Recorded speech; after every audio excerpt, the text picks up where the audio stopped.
Good evening, viewers, and welcome to tonight's regional news. We begin with news from Jamaica.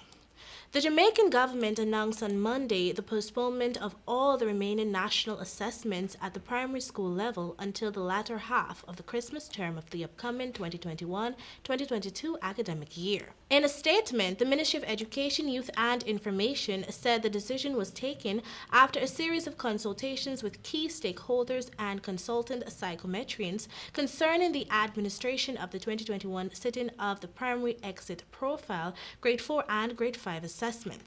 According to the ministry, the assessments to be postponed include the grade 3 diagnostic test, the grade 4 performance task, and the grade 5 performance task. Additionally, the grade 9 achievement test has been cancelled for 2021, and all students registered to sit the examinations will be placed in schools that are in proximity to their home address or attending school, consistent with the approach used in June last year, or both.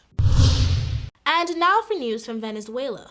Hundreds of senior citizens and health workers stood in long lines on Monday to get vaccinated against the coronavirus as part of Venezuela's inoculation campaign, which has been held up by payment problems and political disputes. The government of President Nicolas Maduro for months said it was unable to pay for vaccines due to U.S. sanctions, but last month announced it had come up with the funds to enter the global COVAX program. The campaign that officially began over the weekend is using vaccines provided by Russia and China. Reuters data show that only 1.1% of the population has received at least one vaccine shot so far. Around 20 cubicles were arranged in a spacious room on the ground floor of the hotel where health authorities are expected to administer the first dose of 1,000 people. We now turn our attention to Peru. Peru has more than doubled its COVID death toll following a review, making it the country with the world's highest death rate per capita, according to Johns Hopkins University data. The official death toll is now more than 180,000, up from 69,342 in a country of about 33 million people. Prime Minister Violeta Bermudez said the number was increased on the advice of Peruvian and international experts. This was in line with the so-called excess death figures. Excess deaths are a measure of how many people are dying than would be expected based on the previous few years.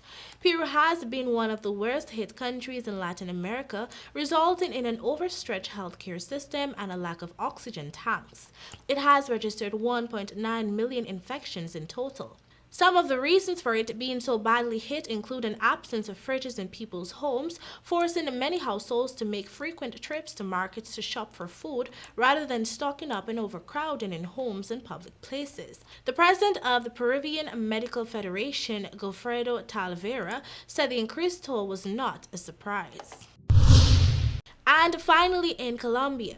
Colombian authorities are investigating 10 police officers who allowed civilians to shoot at demonstrators in Cali, a high-ranking official said on Monday, while the Attorney General's office linked 3 more deaths to protests. The Andean country has seen more than a month of protests against the social and economic policies of the government of President Ivan Duque. The demonstrations were sparked by a now-withdrawn proposed tax reform.